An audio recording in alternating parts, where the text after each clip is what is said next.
ఉగ్రదాడి తర్వాత భారత్ పాకిస్తాన్ మధ్య యుద్ధ వాతావరణం నెలకొందనేది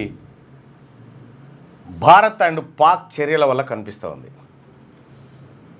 బార్డర్లో బలగాల మోహరింపు, పాకిస్తాన్ తన సైనికులకు సెలవులను రద్దు చేయడం, కవ్వింపు చర్యలకు దిగడం, ఇదంతా కనిపిస్తున్నటువంటి వాతావరణం. మరి ఇక్కడ భారత్ పాక్ యుద్ధం వస్తుందా? సిమ్లా ఒప్పందం రద్దు, సింధు నది ఒప్పందం రద్దు, అలాగే భారతదేశంలో ఉన్నటువంటి పాకిస్తాన్ పౌరులు 48 గంటల్లో దేశం విడిచి వెళ్ళిపోవాలని ఆదేశం, బార్డర్లు బంద్ పెట్టడం, ఇవన్నీ ఒక రకంగా యుద్ధానికి ముందు సన్నద్ధ కార్యక్రమాలు లెక్క కనిపిస్తూ ఉన్నాయి. మరి ఇప్పుడున్నటువంటి పరిస్థితుల్లో పాకిస్తాన్ భారత్ను ఎదుర్కొనేటువంటి సత్తా ఉందా? ఎందుకు పాకిస్తాన్ పదే పదే కాలు దూవుతూ ఉంటుంది? గతంలో 2 సార్లు చావు దెబ్బతిన్నటువంటి పాకిస్తాన్ మళ్ళీ అదే ప్రయత్నాలు చేస్తూ ఉంది. భారత్ను ఎదుర్కొనేటువంటి శక్తి కానీ, భారత్ను నిలువరించేటువంటి శక్తి కానీ పాకిస్తాన్ దగ్గర లేదు. మరి పాకిస్తాన్ ఈ ఉగ్ర కార్యకలాపాలకు ప్రేరణగా ఉండి భారతదేశంలో మరి ముఖ్యంగా కాశ్మీర్ ప్రాంతంలో అల్లకల్లోలం సృష్టించడాన్ని ప్రపంచమే తీవ్రంగా తప్పుపడుతూ ఉంది. సో దానికి సంబంధించినటువంటి పాకిస్తాన్ మాకు సంబంధం లేదని చెప్తున్నప్పటికీ కూడా ఎవరి ప్రమేయం లేకుండా ముష్కర్లు వచ్చి అంత ఈజీగా చంపిపోయేటువంటి కార్యక్రమం కాదు. కాబట్టి 100% అంతర్జాతీయ వేదిక మీద పాకిస్తాన్ను ప్రథమ ముద్దాయిగా నిలబెట్టాల్సిందే. ఇటు భారత్ కూడా దేశ ప్రభుత్వం కూడా ప్రధానమంత్రి నరేంద్ర మోడీ గారు కూడా కొంచెం ఆత్మవిమర్శ చేసుకోవాలి. భారతదేశం ఇటువంటి పరిస్థితుల్లో ఉంటే ఇక్కడ ఉన్నటువంటి పౌరులకు వాళ్ళ ప్రాణాలకు రక్షణగా ఉండాల్సినటువంటి వ్యవస్థలు కొద్దిగా అతలాకుతలమైనట్టుగా కనిపిస్తూ ఉన్నాయి. పౌరుడి రక్షణ కోసం ప్రభుత్వాలు చేపట్టాల్సినటువంటి కార్యక్రమంలో కొంత అలసత్వం కనిపిస్తూ ఉంది. మరి ఎందుకు ఈ విధమైనటువంటి దాడి జరిగింది?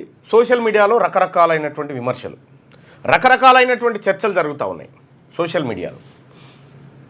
ఇటు భారతీయ జనతా పార్టీని సమర్థించేటువంటి సెక్షన్ ఏదైతే ఉందో ఆ సెక్షను నరేంద్ర మోడీ గారు చాలా కఠిన నిర్ణయాలు తీసుకుంటా ఉన్నారు. సో ఇప్పటికే 2 ఉగ్రవాదులు నేరేసిరు, లేకపోతే యుద్ధానికి సన్నద్ధమవుతురు, మోడీ ఈ స్థాయిలో నిర్ణయాలు కఠినంగా తీసుకుంటారు అనేటువంటి మాట వాళ్ళు చెప్తా ఉన్నారు. సో ఇంకొక వైపు మోడీ, ఆ తర్వాత మోడీ విధానాన్ని వ్యతిరేకించేటువంటి వర్గం అంతా కూడా ఇది మోడీ నిర్లక్ష్యానికి కారణం, ఎక్కడైనా ఈ దేశంలో మంచి జరిగితే అది తన ఖాతాలో వేసుకుంటాడు, కానీ కాశ్మీర్లో జరిగినటువంటి ఉగ్రదాడికి భారతదేశం మొత్తం ఖాతాలో వేస్తూ ఉన్నాడు అనేటువంటి విమర్శ ఆయన మీద చేస్తూ ఉన్నారు. ఇక్కడ సామాన్య పౌరుడు ఏం ఆలోచిస్తూ ఉన్నాడు? ఒక సగటు సామాన్య భారతీయుడు ఆలోచిస్తూ ఉంది, నిజంగా స్వేచ్ఛగా ఈ దేశంలో నేను ఎక్కడికైనా పోగలుగుతానా ఫ్యామిలీని తీసుకొని అనేటువంటి భయాందోళనలో ఉన్నాడు. ఎందుకంటే కళ్ళ ముందే తమ ఇంటి వాళ్ళని అత్యంత కిరాతకంగా కాల్చి చంపినటువంటి దుర్ఘటన వీడియోలు, వాళ్ళ ఎక్స్పీరియన్స్ అంతా సోషల్ మీడియాలో స్ప్రెడ్ అయిపోయింది. ఈ సందర్భంలో సగటు పౌరుడు కొంత భయాందోళనకరమైనటువంటి పరిస్థితిలోనే ఈ దేశంలో ఉన్నట్టుగా కనిపిస్తూ ఉంది.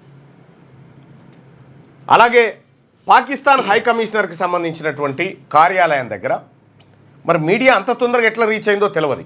ముఖ్యంగా రిపబ్లిక్ టీవీ, ఇంకో కొన్ని టీవీలు అక్కడికి వెళ్ళిపోయి ఆ పాకిస్తాన్ హై కమిషనరేట్లకు ఒక ఆయన కేకు తీసుకొని పోతా ఉన్నాడు. కేకు తీసుకొని పోతా ఉంటే ఆయన పట్టుకొని అసలు కేక్ ఎందుకు, ఏం సెలబ్రేట్ చేసుకుంటున్నారు, నిన్న కాశ్మీర్లో జరిగినటువంటి ఘటనకు సెలబ్రేట్ చేసుకుంటున్నారా అని చెప్పి మీడియా యక్ష ప్రశ్నలు అనేక రకాల ప్రశ్నలు ఆయన మీద సంధించింది. పాపం ఆయన ఏం మాట్లాడుకుంటూ వెళ్ళిపోయాడు, వాడు ఎవడో కూడా తెలియదు. సో పాకిస్తాన్ వాడే కావచ్చు మేబీ. కానీ అయితే ఆ కేక్ సంబంధించినటువంటి కొంచెం ఇన్డెప్త్కి పోతే అందులో పనిచేసేటువంటి ఒక ఆయన భార్యది బర్త్డే ఉందట, 5 రోజుల ముందు అది ఆర్డర్ చేసిరట. సో అది తెలుస్తున్నటువంటి మాట. కానీ ఈ మీడియా ఏం ఎస్టాబ్లిష్ చేయదలుచుకుంది? నేషనల్ మీడియా ఇటు మరోవైపు ప్రతిపక్షం కూడా అఖిలపక్ష సమావేశంలో ప్రభుత్వానికి మేమంతా అండగా ఉన్నామనేటువంటి భరోసాను కల్పించింది.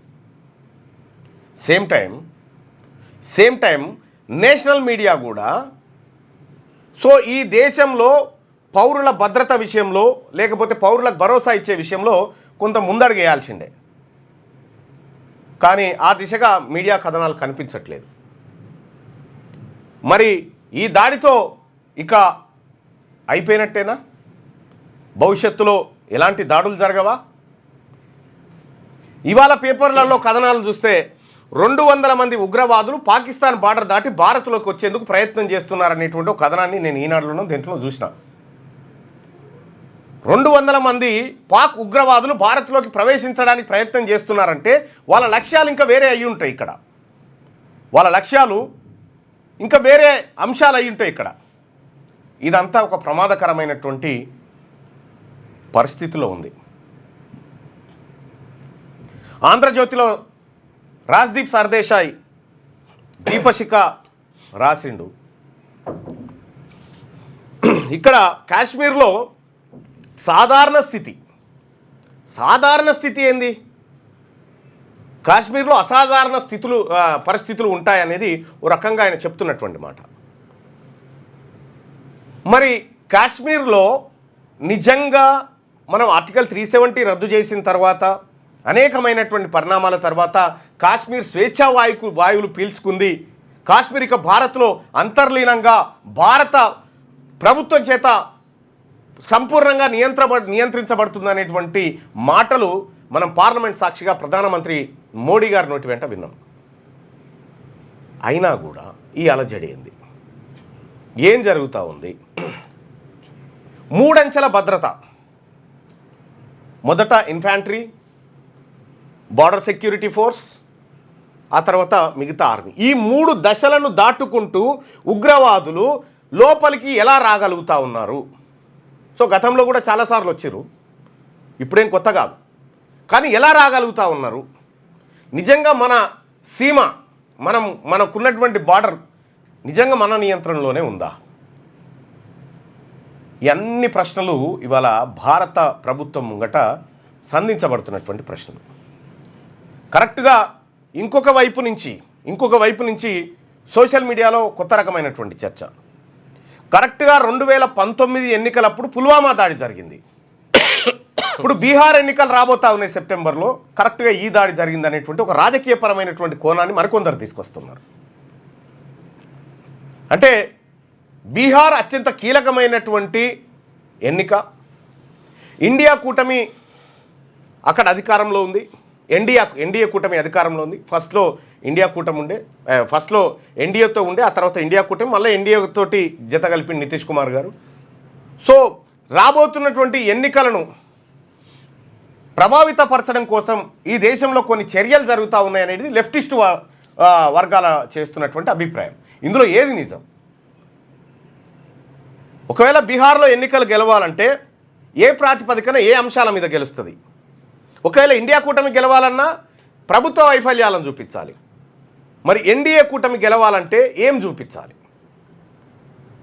ఎన్డీఏ కూటమి గెలవాలంటే ఈ దేశం సేఫ్గా ఉండాలంటే ఎన్డీఏ ఉండాలనేటువంటి వాతావరణాన్ని క్రియేట్ చేయాలి అనేది లెఫ్టిస్ట్ల వాదన. ఎంత ఎపిసోడ్ పక్కకు పెడితే ఈ కర్రెగుట్టలు ఏవైతే ఉన్నాయో, ములుగు జిల్లా వెంకటాపురం సైడ్ ఉన్నటువంటి కర్రెగుట్టల్లో నిన్న ఈనాడు పత్రికా కథనం ప్రకారం, వెబ్సైట్ కథనం ప్రకారం 20,000 మంది జవాన్లను కర్రెగుట్టల చుట్టూ మొత్తం నింపేసినారు. తద్వారా కర్రెగుట్టను జల్లెడబడతా ఉన్నారు. కర్రెగుట్ట లోపల ఉన్నటువంటి గోండు గిరిజన గూడాలు ఏవైతే ఉన్నాయో అవి గజగజలాడుతూ ఉన్నాయి. జనసంచారం పూర్తిగా బంద్ అయిపోయింది. ఎవరు కూడా బయటికి వెళ్ళే పరిస్థితి లేదు. మావోయిస్టులకు ఈ గూడాల నుంచి ఆహారం, నీళ్లు పోతున్నట్టుగా అధికారులు అంచనా వేసి వాటిని కట్టడి చేస్తూ ఉన్నారు. తద్వారా ఏరివేత జరుగుతూ ఉన్నదని చెప్తా ఉన్నారు. నిన్న బస్తర్ ఐజీ ఒక ప్రెస్ మీట్లో చెప్తూ 3 మావోయిస్టులను హతమార్చడం జరిగింది. మరికొంతమంది గాయాలయ్యేటువంటి అవకాశం ఉంది. ఇంకా మృతుల సంఖ్య పెరగొచ్చు అనేటువంటి మాట చెప్పింది. విషయం ఏంటంటే ఇక్కడ కర్రెగుట్టాలలో 3 మావోయిస్టులను చంపితే ఈ 20,000 మంది జవాన్లలో 12 మంది జవాన్లు నిన్న ఎండ దెబ్బకు అడ్డం పడ్డారు. ఎండ దెబ్బకి 12 మంది జవాన్లు. మరి ఈ కథనాలన్నీ వస్తున్నటువంటి నేపథ్యంలో భారతదేశం అంతర్గతంగా ఉన్నటువంటి అంశాలు ఏవైతే ఉన్నాయో వీటిని చర్చల ద్వారా పరిష్కరించుకోవడం ఒక్కటే మార్గం అనేది 1972లో జరిగినటువంటి సిమ్లా ఒప్పందంలో అప్పటి ప్రధానమంత్రి ఎవరు 1971-72 ఎవరు ఇందిరాగాంధీ గారు ఆ సిమ్లా ఒప్పందానికి చర్చలు జరిపారు. బంగ్లాదేశ్ విముక్తి సమయంలో భారత్ పాకిస్తాన్ మధ్య ఎలాంటి ఘర్షణ వాతావరణం వచ్చినా చర్చల ద్వారా పరిష్కరించుకోవాలనేటువంటి అక్కడ ఒప్పందం, దాన్ని నిన్న రద్దు చేసుకున్నాను, అది వేరే. కానీ ఈ భారతదేశం ఈ దేశంలో ఉన్నటువంటి మీరు సంఘ విద్రోహ శక్తులుగా భావించేటువంటి మావోయిస్టులు కానీ ఇంకోరు కానీ ఈ చర్చలకు మేము సిద్ధమన్న తర్వాత కూడా మీరు ఎందుకు అక్కడ కాలు దువ్వి ఏం చేస్తూ ఉన్నారు? నిన్నటికి నిన్న తెలంగాణ ఐజీ ముంగట చంద్రశేఖర్ గారు, ఎవరు ఇన్స్పెక్టర్ జనరల్ చంద్రశేఖర్ గారి ముంగట 15-20 మంది మావోయిస్టులు లొంగిపోయినారు. వాళ్ళు లొంగిపోవడానికి సిద్ధంగా ఉన్నారు, వాళ్ళు సరెండర్ కావడానికి సిద్ధంగా ఉన్నారు. మరి వీళ్ళ టార్గెట్ ఏందో అర్థం కావట్లేదు. ఇవి దేశవ్యాప్తంగా జరుగుతున్నటువంటి భద్రతలు, ఆ అన్ని అంశాలు. నిజంగా సిమ్లా ఒప్పందం రద్దు చేసుకోవడం ద్వారా పాకిస్తాన్కి ఏమైనా నష్టమా అంటే వాళ్ళకి నష్టం లేదు, మనకు నష్టం లేదు, పాత కథనే. అది ఎప్పుడు సిమ్లా ఒప్పందం ఎప్పుడు కూడా ఆ చర్చల దిశగా సామరస్య పరిష్కారాలు జరిగినాయి. ఆ తర్వాత కార్గిల్ యుద్ధం జరిగింది, ఆ తర్వాత సర్జికల్ స్ట్రైక్ జరిగినాయి, ఆ తర్వాత వాళ్ళు వచ్చి ముంబై మీద దాడులు చేశారు, వాళ్ళు వచ్చి ఆ తర్వాత రైళ్లలో బాంబులు పెట్టి అన్నీ జరిగిపోయినాయి. సిమ్లా ఒప్పందం ఎప్పుడు యాక్టివ్గా లేదు, ఇన్యాక్టివ్గానే ఉండే. సో అది ఆ కాగితం ఏదో ఇవాళ చింపేశారు. ఇక సింధు నదిలో వాటాల విషయంలో సింధు నదికి మేము చేసుకున్నటువంటి ఒప్పందం ఏదైతే ఉందో 1960 ప్రాంతంలో ఆ ఒప్పందాన్ని మేము రద్దు చేసుకుంటున్నామని చెప్పినారు. తద్వారా సో కొంతవరకు నీటిని కట్టడి చేయదు. ఇప్పుడు ఈ సింధు నది అనేది సంబంధించి ఇందులో 6 నదుల బంచ్ ఉంటుంది, సట్లేజు అవి ఇవి అన్నీ ఉంటాయి. సో వీటన్నిటి దగ్గర మేము నీటి కట్టడి చేస్తామనేటువంటిది భారత్ చెప్తున్నటువంటి. భారత్ నుంచే పాకిస్తాన్ పోవాలి, పోయేళ్ళని ఇక్కడ ఆపేస్తే వాళ్ళ పంటలన్నీ వెళ్ళిపోతాయి. అయితే వాస్తవం ఏంటంటే ఈ పంజాబ్ అనేది ఉంది కదా, మీకు బాగా అర్థం చేయండి.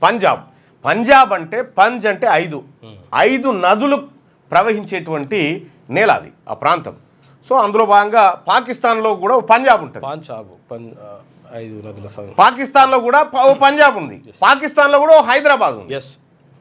సో ఈ ఆ పంజాబ్ కలిసే ఇది బార్డర్ అవతల అది ఉంటుంది, బార్డర్ అవతల ఇది ఉంటుంది. ఇక్కడ మనకి సింధు నదికి సంబంధించినటువంటి జల పరిష్కార మార్గాలను గతంలో ఏదైతే ఒప్పందం ప్రకారం చేసుకున్నారో దాన్ని విరమించుకున్నారు. ఇవన్నీ జరుగుతూ ఉంటే యుద్ధ వాతావరణం ఆవరించింది అనేది నేషనల్ మీడియా కథనం. ఇప్పుడు యుద్ధం ఈ దేశానికి అవసరం ఉందా లేదా? సో పాకిస్తాన్ ఏం చెప్తా ఉందంటే మేమే చేసినట్టుగా మీ దగ్గర ఏమైనా ఆధారం ఉంటే చూపించండి అని చెప్తా ఉన్నది. కానీ భారత్ దాన్ని ఎస్టాబ్లిష్ చేయడానికి చాలా ప్రయత్నాలు చేస్తూ ఉంది.